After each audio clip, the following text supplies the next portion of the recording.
cela peut s'expliquer par donc plusieurs raisons. D'une part, la démographie galopante, parce qu'on est de plus en plus nombreux, et donc les bonnes terres se font quelque peu rares, et pour suffire à toute la population. Donc on est au jour d'aujourd'hui à 17 millions de Burkinabés, et on n'étend pas les frontières, on n'étend pas les superficies emblavables. Et par ailleurs, cela aussi s'explique par, bien sûr, la spéculation sur le foncier. On sait que la terre, c'est l'avenir, et de plus en plus de gens ont pris conscience que c'est une épargne qu'il faut préserver. Et partant de là, dès l'instant où tout le monde veut acquérir des terres, comme en économie on le sait, lorsque la demande est forte et que l'offre est plus faible, cela entraîne l'augmentation des prix.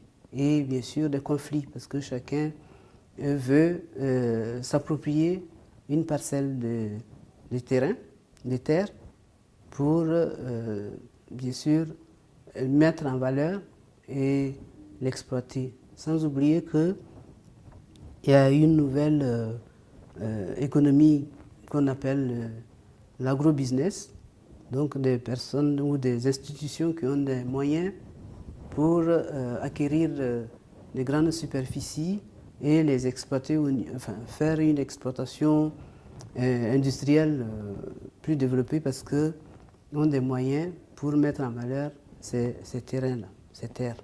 L'autre raison de conflit, c'est la cohabitation entre, bien sûr, éleveurs et agriculteurs, parce que chacun veut un espace, et souvent des conflits peuvent naître parce que les éleveurs veulent bien sûr que leurs troupeaux puissent avoir accès à des pâturages, mais il se trouve malheureusement que on confie parfois les troupeaux à des enfants qui ne sont pas conscients des risques et qui ne les surveillent pas suffisamment.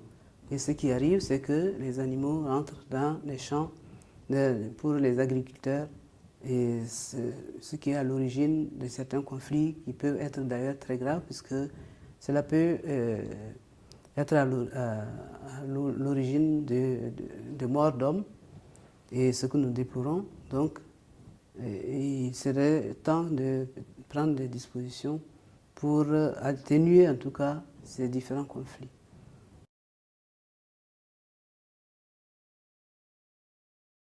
Il y a plusieurs points qu'il faut évoquer ici. Il y a bien sûr la gestion, la sécurisation foncière d'une façon générale. C'est-à-dire qu'il faudrait que ceux qui ont acquis de façon, soit par héritage, de façon familiale, soient protégés, soient sécurisés dans leur propriété. Et même ceux qui ont acquis des superficies d'une certaine manière et régulière puissent être sécurisés, c'est-à-dire qu'on ne puisse pas du jour au lendemain venir récupérer ce qu'ils ont mis des années à mettre en valeur, parce que des gens se sont rendus compte que cela est une bonne affaire et qu'ils veulent s'en approprier. Et donc il faut se sécuriser, il faut des documents administratifs qui vous mettent à l'abri lorsque vous avez pu accéder à la propriété d'une façon régulière. Et donc, pour nous, bien sûr, il y a les textes. Et les textes protègent dans une certaine mesure, mais il faudrait que ces textes-là soient réellement appliqués. Donc, au niveau de notre projet de société, on va remettre à plat les différents textes et les différentes situations qu'on rencontre, parce qu'il ne faut pas non plus qu'en voulant privilégier l'agro-business, on spolie les paysans, les populations autochtones, de leur source de revenus, de leur source de nourriture en fait, parce qu'il en va même de l'alimentation, de la sécurité alimentaire ou de l'autosuffisance alimentaire lorsque les gens, pour une poignée de francs, vendent leurs terres sans penser à leurs héritiers. Donc on ne dit pas qu'il faut tout conserver lorsqu'on n'a pas les moyens de les mettre en exploitation réellement, mais il faut être raisonnable, faire les choses de manière à préserver aussi l'avenir des enfants. Ne pas tout bazarder, excusez-moi les termes, ne pas tout dilapider parce qu'on a immédiatement besoin d'argent et mettre en péril l'avenir des héritiers. C'est ce qui est aussi parfois à l'origine d'un certain nombre de conflits, parce que des propriétaires terriens ou des dignitaires passent par-dessus la famille parfois pour céder des superficies importantes et du coup met les héritiers en difficulté à tel point qu'il ne leur restera même plus une parcelle pour cultiver leur alimentation personnelle. Donc il faut réglementer ça, arriver à ce qu'on puisse préserver l'héritage familial au niveau foncier.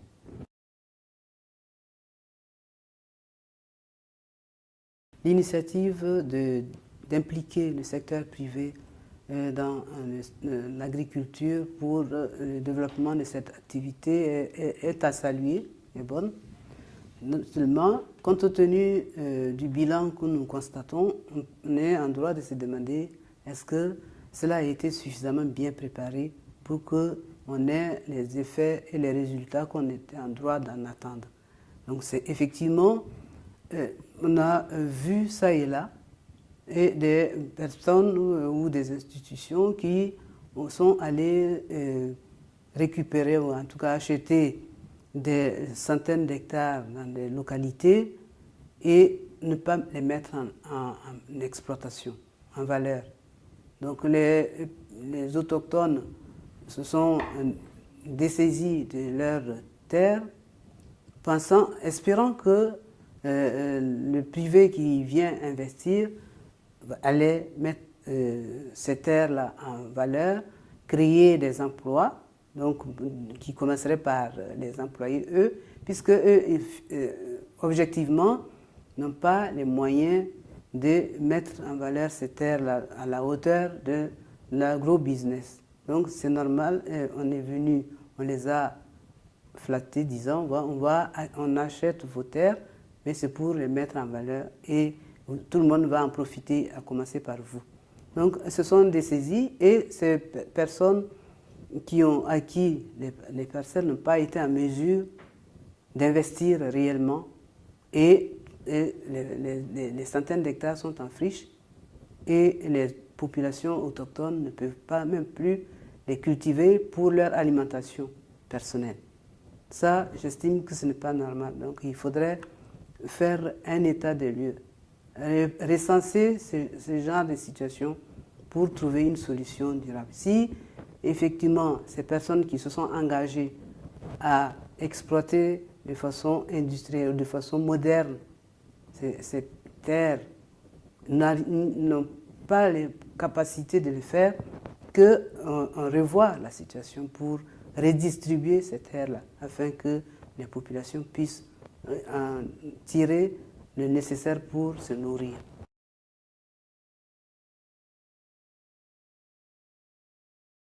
Je suis effaré de voir comment en quelque temps le Ouagadougou s'est étalé sur le plan urbain. Pourquoi? Parce que tout le monde veut s'installer à Ouaga. Le problème c'est quoi? C'est que la décentralisation que tout le monde a appelée de ses voeux et que on a cherché à promouvoir n'est pas une réalité. Parce que c'est la capitale, là, tout le monde veut s'installer dans la capitale, alors qu'il y a d'autres localités qu'on peut développer afin de réaliser la décentralisation. Pourquoi seulement Ouagadougou? Les problèmes bien sûr, de lotissement se posent. Les gens, moi je dis, si on voulait gérer correctement cette problématique, chacun devrait avoir au maximum 2 parcelles. Or, il y en a qui se trouvent avec beaucoup plus de parcelles parce qu'on était dans le système, ont été à des postes qui leur ont permis de s'octroyer, de s'attribuer des parcelles alors que d'autres n'ont même pas une parcelle où abriter leur famille. Moi, je trouve qu'il y a une injustice qu'il faudrait aussi regarder et essayer de corriger. Parce que qu'on ait 2 parcelles, 3 parcelles, je peux comprendre, mais parce qu'on est maire ou parce qu'on est maire d'arrondissement ou maire et on organise, on utilise la loi pour opérer des lotissements et s'attribuer ou attribuer à ses amis ou à des prête-noms des parcelles pour pouvoir les récupérer, soit les revendre pour s'enrichir personnellement. Je trouve que ça, c'est scandaleux.